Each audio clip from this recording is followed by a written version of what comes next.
Welcome back to my channel. Friends, ಯಾರೆಲ್ಲ tailoring ಕಲಿತು ಹಾಗೆ ಇವಾಗ ಬಟ್ಟೆನೂ ಹೊಲಿದೆ ಮನೇಲಿ ಸುಮ್ಮನೆ ಇರ್ತಾ ಇದ್ದೀರಾ, ಅವರಿಗೆ ನಾನಿವತ್ತು ಈ ವಿಡಿಯೋನ ಮಾಡ್ತಾ ಇದ್ದೀನಿ.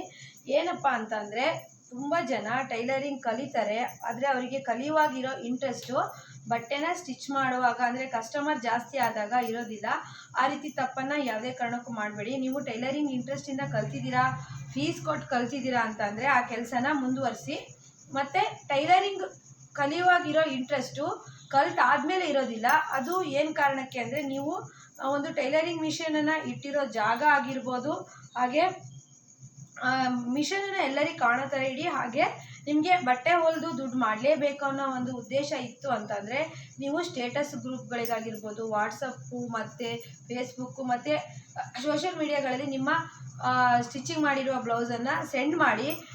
ನಿಮಗೆ ಬ್ಲೌಸ್ ಸ್ಟಿಚಿಂಗ್ ಮಾಡಲೇಬೇಕು, ನನಗೆ ಬ್ಲೌಸ್ ಸ್ಟಿಚಿಂಗ್ ಮಾಡಬೇಕು, ದುಡ್ಡು ಮಾಡಬೇಕು ಅಂತ ಹೇಳಿ ಅನ್ನಿಸ್ತಿದೆ ಅಂತ ಹೇಳಿದ್ರೆ, ನೀವು ನಾನು ಈಗ ಹೇಳೋ ಅಂಥ ಕೆಲವು ಟಿಪ್ಸನ್ನು ಫಾಲೋ ಮಾಡಿ. ಯಾರೆಲ್ಲ ಟೈಲರಿಂಗ್ ಕಲಿತು ನನಗೀಗ ಬಟ್ಟೆ ಹೊಲಿಯೋಕ್ಕೆ ಟೈಮೇ ಸಿಗ್ತಿಲ್ಲ, ಮನಸ್ಸೇ ಬರ್ತಿಲ್ಲ ಅನ್ನೋರು ಈ ವಿಡಿಯೋನ ಮಿಸ್ ಮಾಡದೆ ನೋಡಿ. ಏನಪ್ಪ ಅಂತಂದರೆ, ನಾನೇ ಈಗ ಟೈಲರಿಂಗ್ ಕ್ಲಾಸ್ ಮಾಡೋದ್ರಿಂದ ಟೈಲರಿಂಗ್ ಕ್ಲಾಸಿಗೆ ಸೇರ್ಕೊಳ್ಳೋವಾಗ ಇರೋ ಇಂಟ್ರೆಸ್ಟು ಸ್ಟಿಚ್ ಮಾಡ್ತಾ ಮಾಡ್ತಾ ಅವರಿಗೆ ಬಟ್ಟೆ ಹೊಲಿಕ್ಕೆ ಚೆನ್ನಾಗಿ ಬಂದಾಗ ಆ ಇಂಟ್ರೆಸ್ಟ್ ಅನ್ನೋದು ಹೋಗುತ್ತೆ.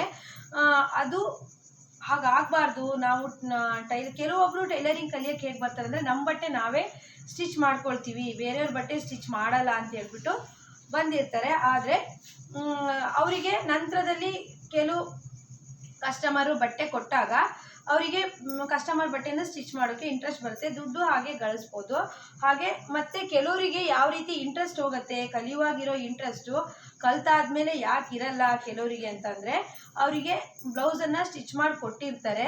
ಸ್ಟಿಚ್ ಮಾಡಿ ಕೊಟ್ಟಾಗ ಏನಾದರೂ ಬ್ಲೌಸಲ್ಲಿ ಸಮಸ್ಯೆಗಳು ಬಂದಾಗ, ಅಂದರೆ ಬ್ಯಾಕಲ್ಲಿ ಕುಪ್ಪೆ ಬರೋದಾಗಿರ್ಬೋದು, ಶೋಲ್ಡರ್ ಡ್ರಾಪ್ ಆಗಿರ್ಬೋದು, ಈ ರೀತಿ ಆಗಿರುತ್ತಲ್ವ. ಕಸ್ಟಮರ್ ಹೇಳ್ತಾರೆ ಶೋಲ್ಡರ್ ಡ್ರಾಪ್ ಆಗ್ತಿದೆ, ಬ್ಲೌಸು ಫಿಟ್ಟಿಂಗ್ ಸರಿ ಬರ್ತಿಲ್ಲ ಅಂದಾಗ ಎಷ್ಟೋ ಜನ ನಾವು ಹೊಲಿದಿರೋ ಬ್ಲೌಸು ಸರಿ ಆಗಲ್ವೇನೋ ಅಂತ ಹೇಳ್ಬಿಟ್ಟು ಕಟ್ಟಿಂಗನ್ನು ಸ್ಟಿಚಿಂಗನ್ನು ಬಿಟ್ಬಿಟ್ಟು ಮತ್ತೆ ಕಲ್ತಿರೋದನ್ನು ವೇಸ್ಟ್ ಮಾಡಿಬಿಟ್ಟು ಬೇರೆ ಟೈಲರ್ ಕೈಲಿ. ನಾನು ಸ್ಟಿಚಿಂಗ್ ಕ್ಲಾಸಿಗೆ ಹೋಗಿ ಸ್ಟಿಚಿಂಗ್ ಕಲ್ತಿದ್ದೀನಿ, ಆದರೆ ನನಗೇನೋ ಗೊತ್ತಿಲ್ಲ, ಮನೆಯಲ್ಲಿ ಬಟ್ಟೆ ಹೊಲಿಯೋಕ್ಕೆ ಇಂಟ್ರೆಸ್ಟೇ ಬರ್ತಿಲ್ಲ.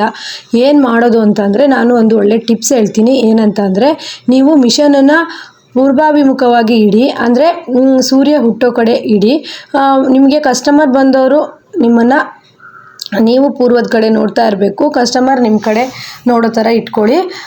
ಈ ರೀತಿ ಮತ್ತು ಗಾಳಿ ಬೆಳಕು ಇರೋವಂಥ ಜಾಗದಲ್ಲಿ ನಿಮ್ಮ ಟೈಲರಿಂಗ್ ಮಿಷನನ್ನು ಇಟ್ಕೊಳ್ಳಿ. ಹಾಗೆ ಟೈಲರಿಂಗ್ ಮಿಷನನ್ನು ಯಾವತ್ತೂ ನೀವು ಕ್ಲೀನಾಗಿ ಇಟ್ಕೊಳ್ಳಿ. ಅದ್ರ ಮೇಲ್ಗಡೆ ಬೇಡದೇ ಇರೋ ವಸ್ತುಗಳಾಗಿರ್ಬೋದು, ಬಟ್ಟೆಗಳಾಗಿರ್ಬೋದು ಹಾಕಿಟ್ಟಾಗ ನಿಮಗೆ ಟೈಲರಿಂಗ್ ಮಾಡೋದಕ್ಕೆ ಇಂಟ್ರೆಸ್ಟ್ ಬರಲ್ಲ. ನೀವು ಯಾವ ಬಟ್ಟೆನ ಸ್ಟಿಚ್ ಮಾಡಬೇಕು ಆ ಬಟ್ಟೆನ ಕಟ್ಟಿಂಗ್ ಮಾಡಿ ಅದರಲ್ಲಿ ಇಟ್ಕೊಳ್ಳಿ.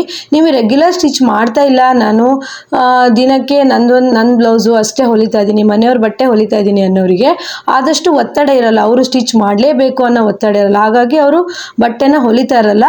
ಇದಕ್ಕೆ ಏನು ಮಾಡಬೇಕು ಅಂದರೆ, ನೀವು ಆದಷ್ಟು ನೀವು ಏನು ಬಟ್ಟೆನ ಸ್ಟಿಚ್ ಮಾಡಬೇಕು ಅಂತ ಇರ್ತೀರೋ ಆ ಬಟ್ಟೆನ ಟೈಲರಿಂಗ್ ಮಿಷನ್ ಮೇಲೆ ಇಟ್ಕೊಡಿ. ಹಾಗೆ ಬೇರೆ ಯಾವುದು ವಸ್ತುಗಳನ್ನು ನೀವು ಟೈಲರಿಂಗ್ ಮಿಷನ್ ಮೇಲೆ ಇಡಬೇಡಿ. ಮತ್ತು ಟೈಲರಿಂಗ್ ಕ್ಲಾಸಿಗೆ ಹೋಗ್ತಾ ಇರುವಾಗ ನೀವು ದಿನ ಸ್ಟಿಚ್ ಮಾಡ್ತಾ ಇರ್ತೀರ, ಅದೇ ಟೈಲರಿಂಗ್ ಕ್ಲಾಸನ್ನು ಬಿಟ್ಟ ಮೇಲೆ ನೀವು ಸ್ಟಿಚ್ ಮಾಡ್ತಾ ಇರಲ್ಲ. ಹಾಗೆ ಯಾವತ್ತೂ ಮಾಡಬೇಡಿ. ಯಾಕಂದರೆ ನೀವು ಟೈಲರಿಂಗ್ ಕ್ಲಾಸ್ ಬಿಟ್ಟ ಮೇಲೂ ಸಹಿತ ದಿನಕ್ಕೆ ಏನಾದರೂ ಒಂದು ಸ್ಟಿಚ್ ಮಾಡೋ ಥರ ಇಟ್ಕೊಳ್ಳಿ. ಆಗ ನೀವು ಕಲ್ತಿರೋ ಅಂತಹ ಟೈಲರಿಂಗ್ ಮರ್ತೋಗಲ್ಲ. ನಮ್ಮ ಟೈಲರಿಂಗ್ ಕ್ಲಾಸ್ಗೆ ಬಂದಂಥ ಸ್ಟೂಡೆಂಟು ಅಷ್ಟೇ ನಮ್ಮ ಹತ್ರ ಬರೋ ಟೈಮಲ್ಲಿ ಸ್ಟಿಚ್ ಮಾಡ್ತಾ ಇರ್ತಾರೆ. ಅದರಲ್ಲಿ ಕೆಲವರು ಒಬ್ಬರು ಇಬ್ಬರು ಅಷ್ಟೇ ಇದನ್ನು ವೃತ್ತಿಯಾಗಿ ತೊಗೊಂಡಿರ್ತಾರೆ. ಕಲ್ತವ್ರು ಎಲ್ಲರೂ ಸಹಿತ ಸ್ಟಿಚಿಂಗ್ ಮಾಡ್ತಾ ಇರಲ್ಲ. ಫ್ರೆಂಡ್ಸ್, ನಾನೊಂದು ಟಿಪ್ಸ್ ಹೇಳಬೇಕು ಅಂತಂದರೆ, ನೀವು ಟೈಲರಿಂಗಲ್ಲಿ ಅರ್ನಿಂಗ್ಸ್ ಮಾಡಲೇಬೇಕು ಅಂತ ಇದ್ದರೆ ನೀವು ಪ್ರತಿದಿನ ಏನಾದರೂ ಬಟ್ಟೆನ ಸ್ಟಿಚ್ ಮಾಡಿ. ಫಸ್ಟು ನೀವು ಪ್ರಾಕ್ಟೀಸ್ ಮಾಡುವಾಗ ಬಟ್ಟೆನ ಬೇರೆ ಕಸ್ಟಮರ್ ಹತ್ರ ಇಸ್ಕೊಂಡು ಸ್ಟಿಚ್ ಮಾಡುವಾಗ ನೀವು ಆದಷ್ಟು ಒಂದು 10-15 ಬ್ಲೌಸು ಕಸ್ಟಮರಿಗೆ ಫ್ರೀಯಾಗೆ ಹೊಲಿದ್ಕೊಡಿ. ಮತ್ತು ಸ್ವಲ್ಪ ಚೆನ್ನಾಗಿ ಪ್ರಾಕ್ಟೀಸ್ ಆದಮೇಲೆ ಸ್ವಲ್ಪ ಕಡಿಮೆ ಅಮೌಂಟು ತೊಗೊಂಡು ಸ್ಟಿಚ್ ಮಾಡಿಕೊಡಿ. ಫಸ್ಟಿಗೆ ನೀವು ತುಂಬ ದುಡ್ಡು ಕೇಳಿದರೆ ಕಸ್ಟಮರ್ ನಿಮಗೆ ಕಲಿಯೋದಕ್ಕೆ ಸಹಿತ ಬಟ್ಟೆ ಕೊಡೋದಿಲ್ಲ. ನಮ್ಮ ಟೈಲರಿಂಗ್ ಕ್ಲಾಸಿಗೆ ಬರ್ತಾರಲ್ಲ ಅವರನ್ನು ನಾನು ನೋಡಿದ್ದೀನಿ. ಅಂದರೆ ಕಲಿಯೋಕ್ಕೆ ಬಟ್ಟೆ ಇಲ್ಲದೇ ಅವರು ಗೋಳಾಡ್ತಾ ಇರ್ತಾರೆ, ಎಷ್ಟು ಅಂತ ಅವ್ರ ಬ್ಲೌಸನ್ನು ಸ್ಟಿಚ್ ಮಾಡ್ಕೊಳ್ತಾರೆ. ಟೈಲರಿಂಗಲ್ಲಿ ಇನ್ನೊಂದು ಟಿಪ್ಸ್ ಏನು ಅಂತಂದರೆ, ನೀವು ಬೇರೆ ಬೇರೆ ಅಳತೆಯ ಬ್ಲೌಸನ್ನು ಸ್ಟಿಚ್ ಮಾಡಿದಾಗ ನಿಮಗೆ ಮೆಥಡ್ ಅನ್ನೋದು ಕರೆಕ್ಟಾಗಿ ಗೊತ್ತಾಗ್ತಾ ಹೋಗುತ್ತೆ. ಬರೀ ನಿಮ್ಮದು ಹೊಲಿದ್ರಿ, ನಿಮ್ಮ ಅಮ್ಮಂದು ಹೊಲಿದ್ರಿ, ನಿಮ್ಮ ಅತ್ತೆದು ಹೊಲಿದ್ರಿ, ಇಷ್ಟರಲ್ಲೇ ನೀವು ಒಂದು ಟೈಲರಿಂಗ್ ಕ್ಲಾಸಲ್ಲಿ ಕಲಿತಾ ಇದ್ರಿ ಅಂತಂದರೆ ಯಾವುದೇ ಥರ ಗ್ರೋತ್ ಆಗೋಕ್ಕೆ ಸಾಧ್ಯ ಇಲ್ಲ. ನೀವು ಅರ್ನಿಂಗ್ಸ್ ಮಾಡಲೇಬೇಕು ಅನ್ನೋದನ್ನು ಇಟ್ಕೊಂಡು ನೀವು ಟೈಲರಿಂಗ್ ಕಲ್ತಿದ್ರಿ ಅಂತಂದರೆ ನೀವು ಬೇರೆ ಬೇರೆ ಅಳತೆಯ ಬ್ಲೌಸ್ಗಳನ್ನು ಸ್ಟಿಚ್ ಮಾಡಬೇಕಾಗತ್ತೆ, ಬೇರೆ ಬೇರೆ ಪ್ಯಾಟ್ರನಿಂದ ಸ್ಟಿಚ್ ಮಾಡಬೇಕಾಗತ್ತೆ. ಮತ್ತು ಟೈಲರಿಂಗಿಗೆ ಮನಸ್ಸೇ ಬರ್ತಿಲ್ಲ ಅಂದರೆ ನಿಮ್ಮನ್ನು ಅಂದರೆ ನೀವು ಹೊಲ್ಕೊಟ್ಟಿರೋ ಬಟ್ಟೆ ಚೆನ್ನಾಗಾಗಿದ್ದರೆ ಓಕೆ ಚೆನ್ನಾಗಾಗಿದೆ ಅಂತ ಹೇಳ್ತಾರೆ. ಅದೇ ಏನಾದರೂ ಸ್ವಲ್ಪ ತಪ್ಪಾಗಿದ್ರು, ಈಗ ಸ್ಟಾರ್ಟಿಂಗ್ ಕಲಿಯೋರು ಸ್ವಲ್ಪ ತಪ್ಪು ಮಾಡಿ ಹೊಲ್ದಿದ್ರು ಕಸ್ಟಮರ್ ಇಲ್ಲ ಯಾಕೋ ಕರೆಕ್ಟೇ ಬಂದಿಲ್ಲ ಅಂತೇಳ್ಬಿಟ್ಟು ನಿಮ್ಮ ಆತ್ಮವಿಶ್ವಾಸನ ಕುಗ್ಗಿಸ್ಬಿಡ್ತಾರೆ. ಶೋಲ್ಡರ್ ಡ್ರಾಪ್ ಆಗ್ತಿದೆ, ಸುಕ್ಕುಲು ಬಂದಿದೆ, ನೀಟಾಗಿ ಫಿನಿಶಿಂಗ್ ಬಂದಿಲ್ಲ ಅಂಥೇಳಿ. ಅದಕ್ಕೆ ನೀವು ಯಾವುದೇ ಥರ ತಲೆ ಕೆಡಿಸ್ಕೊಬೇಡಿ. ನೀವು ನೀಟಾಗಿ ಸ್ಟಿಚ್ ನಾನು ಮಾಡ್ತೀನಿ ಅನ್ನೋದ್ರಿಂದ ನೀವು ಪ್ರತಿದಿನ ನೀವು ಸ್ಟಿಚಿಂಗನ್ನು ಮಾಡಿ. ಪ್ರತಿದಿನ ಸ್ಟಿಚಿಂಗ್ ಮಾಡೋದ್ರಿಂದ ನಾವು ತುಂಬ ಸರ್ವಿಸ್ ಆಗ್ತೀವಿ, ಕಟ್ಟಿಂಗ್ ಮಾಡೋದ್ರಿಂದ ತುಂಬ ಸರ್ವಿಸ್ ಆಗ್ತೀವಿ. ಯಾವತ್ತೋ ತಿಂಗಳಿಗೆ ಹೊಲ್ದೆಯಾ, 2 ತಿಂಗಳಿಗೆ ಹೊಲ್ದೆಯಾ, 6 ತಿಂಗಳಿಗೆ ಹೊಲ್ದೆಯಾ ಅಂತಂದರೆ ಖಂಡಿತವಾಗ್ಲೂ ನೀವು ಟೈಲರಿಂಗಲ್ಲಿ ಸಕ್ಸಸ್ ಕಾಣೋದಕ್ಕೆ ಸಾಧ್ಯ ಇಲ್ಲ. ಟೈಲರಿಂಗಲ್ಲಿ ಸಕ್ಸಸ್ ಕಾಣಲೇಬೇಕು, ನಾನು ಇದೇ ವೃತ್ತಿಯಲ್ಲಿ ಬೆಳಿಬೇಕು ಅಂತ ಇದ್ದರೆ ನೀವು ರಾತ್ರಿ ಹಗಲು ಕಷ್ಟಪಡಲೇಬೇಕಾಗತ್ತೆ. ನಾವು ಫಸ್ಟಿಗೆಲ್ಲ ರಾತ್ರಿ 2 ಗಂಟೆ ತನಕ ಹೊಲಿಯೋದಾಗಿದ್ದು ಅಥವಾ ಬೆಳಗ್ಗೆ ತನಕನೂ ಒಂದು ಸಲ ನಾನು ಹೊಲಿದಿದ್ದೆ. ಈ ರೀತಿ ನಾವು ಕಷ್ಟಪಟ್ಟು ನಮಗೆ ಒಂದು ವಿದ್ಯೆ ಕರೆಕ್ಟಾಗಿ ಗೊತ್ತಾಯಿತು ಅಂದರೆ ನಾವು ಅದರಲ್ಲಿ ಅರ್ನಿಂಗ್ಸನ್ನು ಮಾಡ್ಬೋದು. ಅದೇ ನಮ್ಮ ಬ್ಲೌಸು ಕರೆಕ್ಟಾಗಿ ಫಿಟ್ಟಿಂಗ್ ಬರ್ತಾ ಇದೆ, ಏನೂ ತಪ್ಪಾಗ್ತಿಲ್ಲ ಅಂದರೆ ಕಸ್ಟಮರು ನಾವು ಹೇಳಿದ ರೇಟಿಗೆ ದುಡ್ಡನ್ನು ಕೊಟ್ಟು ಒಯ್ತಾರೆ.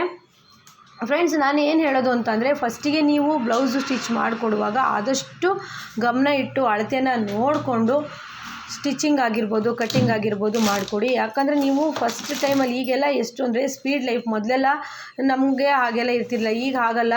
ಬ್ಲೌಸು ನೀವು ಸ್ಟಿಚ್ ಮಾಡಿಕೊಟ್ರಿ ಅಂದರೆ ಚೆನ್ನಾಗಾಗಿತ್ತು ಅಂದರೆ ಅವ್ರ ಫ್ರೆಂಡ್ಸ್ಗಳಿಗೆ 10 ಜನಕ್ಕೆ ವಾಟ್ಸಪ್ ಗ್ರೂಪಲ್ಲಿ ಆಗಿರ್ಬೋದು ಕಳಿಸ್ತಾರೆ, ನನ್ನ ಫ್ರೆಂಡ್ ಈಗ ಹೊಲ್ಕೊಟ್ಲು ಅಂತ ಹೇಳ್ತಾರೆ. ಅದೇ ನೀವು ಹಾಳು ಮಾಡಿದ್ರೆ ಅದೇ ಒಂದು 20 ಜನಕ್ಕೆ ಹೇಳ್ಬಿಡ್ತಾರೆ. ಹಾಗೆ ಮಾಡಬೇಡಿ. ಆದಷ್ಟು ನೀಟಾಗಿ ಕಲ್ತ ಮೇಲೆ ಕಸ್ಟಮರ್ ಬ್ಲೌಸ್ ಇಸ್ಕೊಂಡು ಸ್ಟಿಚ್ ಮಾಡಿ. ಮತ್ತು ನೀವು ಈ ಕಸ್ಟಮರ್ ಬ್ಲೌಸೇ ಇಸ್ಕೊಂಡಿದ್ದೀರಾ ಅಂತಂದರೆ ಸ್ವಲ್ಪ ಅಮೌಂಟ್ ಕಡಿಮೆ ಹೇಳಿ ಫಸ್ಟಿಗೆ. ಅಮೌಂಟು ನೀವು ಜಾಸ್ತಿ ಏನು ಕೊಡೋದು ಬೇಡ, ಇಷ್ಟು ಕೊಡಿ ದಾರಕ್ಕೆ ಮತ್ತು ನಾನು ಮಾಡಿರೋ ಕೆಲಸಕ್ಕೆ ಸ್ವಲ್ಪ ಕೊಡಿ. ಕೊಡದೇ ಇದ್ರೂ ನೀವು ಫಸ್ಟ್ ಟೈಮಲ್ಲಿ ಏನೂ ಕೇಳೋದಕ್ಕೆ ಹೋಗ್ಬೇಡಿ. ಯಾಕಂದರೆ ಫಸ್ಟಾಗಿ ನೀವು ಕಸ್ಟಮರನ್ನ ನಿಮ್ಮ ಕಡೆ ಸೆಳ್ಕೊಬೇಕು, ಅವರು ನಿಮ್ಮನ್ನು ಬಟ್ಟೆ ಕೊಡಬೇಕು ನಿಮ್ಮನ್ನು ನಂಬಿ. ಆ ರೀತಿ ಸ್ಟಿಚ್ ಮಾಡಿ. ಫಸ್ಟಿಗೆ ಮಾಡಿರೋ ಕೆಲಸಗಳನ್ನು ನೀವು ಫಸ್ಟಿಗೆ ನೀವು ದುಡ್ಡು ಅಂತೇಳಿ ಕೇಳ್ತಾ ಹೋದರೆ ಯಾವ ಕಸ್ಟಮರು ನಿಮ್ಮ ಜೊತೆಗೆ ಬರಲ್ಲ. ನಿಮಗೆ ತುಂಬ ಪರಿಚಯ ಇರೋರು, ತುಂಬ ಸ್ನೇಹಿತರು ಅಂಥವರಿಗೆ ನೀವು ಒಂದು ಫ್ರೀಯಾಗಿ ಬ್ಲೌಸ್ ಆಗಿರ್ಬೋದು ಸ್ಟಿಚ್ ಮಾಡಿಕೊಟ್ರೆ ಬಿಗಿನರ್ಸ್ ಕಲಿತಾ ಇರುವಾಗ ಚೆನ್ನಾಗಾಯಿತು ಅಂದರೆ ಅವ್ರು ಇನ್ನೂ 10 ಜನಕ್ಕೆ ಹೇಳ್ತಾರೆ. ಫಸ್ಟಿಗೆ ನೀವು ಯಾವುದೇ ಥರ ದುಡ್ಡಿನ ಕಡೆ ಹೋಗಬೇಡಿ. ಯಾಕಂದರೆ ಫಸ್ಟಿಗೆ ನೀವು ಕಸ್ಟಮರನ್ನು ನಿಮ್ಮ ಕಡೆ ಸೆಳ್ಕೊಳ್ಳೋದನ್ನು ನೋಡಿ. ಯಾಕಂದರೆ ಕಸ್ಟಮರಿಗೆ ನೀವು ಹೊಲ್ಕೊಟ್ಟಿರೋ ಬಟ್ಟೆ ಇಷ್ಟ ಆಗಬೇಕು, ಅವರಿಗೂ ಖುಷಿ ಆಗಬೇಕು. ನೆಕ್ಸ್ಟ್ ಸರಿ ಈಗ ಅವರಿಗೆ ಗೊತ್ತಾಗುತ್ತೆ ಚೆನ್ನಾಗಿ ಹೊಲಿತಾ ಇದ್ದಾರೆ, ಎಷ್ಟು ದುಡ್ಡು ಅಂತ ಅವರೇ ಕೇಳ್ತಾರೆ. ಫ್ರೆಂಡ್ಸ್, ನಾವೆಲ್ಲ ಫಸ್ಟಿಗೆ ಟೈಲರಿಂಗ್ ಕಲಿತಾಗ ನಮಗೆ ಕಲಿಯೋದಕ್ಕೆ ಬ್ಲೌಸನ್ನು ಕೊಟ್ಟಂಥ ಕಸ್ಟಮರ್ ನಾನು ಯಾವುದೇ ಥರ ದುಡ್ಡನ್ನು ಇಸ್ಕೊಂಡಿರಲಿಲ್ಲ. ನಾನು ಚೆನ್ನಾಗಿ ಕಲಿತ ಮೇಲೆ ನಾನು ಅಮೌಂಟನ್ನು ಯಾವುದೇ ಕಾರಣಕ್ಕೂ ಕಸ್ಟಮರ್ ಹತ್ರ ಬಿಡೋದಿಲ್ಲ. ಈಗ ನಾನು ಕೇಳಿ ಇಸ್ಕೊಳ್ತೀನಿ. ಯಾಕಂದರೆ ನಮ್ಮ ಸ್ಟಿಚಿಂಗು ಕರೆಕ್ಟಾಗಿದೆ, ಪರ್ಫೆಕ್ಟಾಗಿದೆ ಅಂದಮೇಲೆ ನಾವು ಏನೂ ತಲೆ ಕೆಡಿಸ್ಕೊಳ್ಳೋದು ಬೇಡ. ಅಕಸ್ಮಾತು ಅಮೌಂಟ್ ಕೊಡದೇ ಇರೋ ಕಸ್ಟಮರ್ ಇದ್ದರೆ ನಾವು ಅವ್ರನ್ನ ಬೇಡ ಅಂತ ಬಿಟ್ಟರೂ ನಮಗೆ ನೆಕ್ಸ್ಟ್ ಕಸ್ಟಮರ್ಗಳು ಸಿಗ್ತಾರೆ. ಯಾಕಂದರೆ ನಮ್ಮ ಸ್ಟಿಚಿಂಗ್ ನೀಟಾಗಿ ಆಗಿರುತ್ತೆ. ನಾನು ಬಿಗಿನರ್ಸ್ಗೆ ಹೇಳೋದು, ನೀವು ಈಗ ಸ್ಟಿಚ್ ಮಾಡಿಕೊಟ್ರಿ ಅಂದವಾಗ ಫಸ್ಟಿಗೆ ನೀವು ಕಸ್ಟಮರ್ ಅಮೌಂಟ್ ಕೊಡೋದೇನಾದರೂ ನಿಧಾನ ಮಾಡಿದ್ರು ಅಂದರೆ ಯಾವುದೇ ಥರ ಜೋರು ಮಾಡಿ ಕೇಳಕ್ಕೆ ಹೋಗ್ಬಿಡಿ. ಫಸ್ಟಿಗೆ ಪರವಾಗಿಲ್ಲ ಓಕೆ ಅಂತ ಹೊಲ್ದ್ಕೊಡಿ. ನೀವು ಟ್ರೈನಿಂಗ್ ಸಹಿತ ಚೆನ್ನಾಗಾಗುತ್ತೆ, ಕೈ ಸಮೇತ ಚೆನ್ನಾಗಿ ಕೂರುತ್ತೆ. ಟೈಲರಿಂಗಲ್ಲಿ ಒಂದು ಟಿಪ್ಸ್ ಏನು ಅಂದರೆ ನಾವು ಎಷ್ಟು ಕೆಲಸ ಮಾಡ್ತೀವೋ ಅಷ್ಟು ನಮಗೆ ಬಟ್ಟೆಯಲ್ಲಿ ಸ್ಟಿಚಿಂಗ್ ಕೈ ಅನ್ನೋದು ಕೂರುತ್ತೆ. ಅಂದರೆ ನೀಟಾಗಿ ಸ್ಟಿಚ್ ಮಾಡ್ತಾ ಬರ್ತೀವಿ. ಇದರಲ್ಲಿ ನಾವು ಫಸ್ಟಿಗೆ ಸ್ಟಾರ್ಟಿಂಗಲ್ಲಿ ನಾವು ದುಡ್ಡಿನ ಕಡೆನೇ ಓಡಬಾರ್ದು. ನಾವು ಫಸ್ಟು ನೀಟಾಗಿ ಸ್ಟಿಚ್ ಮಾಡ್ತೀನಿ, ಹೊಸ ಪ್ಯಾಟ್ರನ್ ಸ್ಟಿಚ್ ಮಾಡ್ತೀನಿ ಅನ್ನೋದು ಕಡೆ ನಮ್ಮ ಗಮನ ಇರಬೇಕು.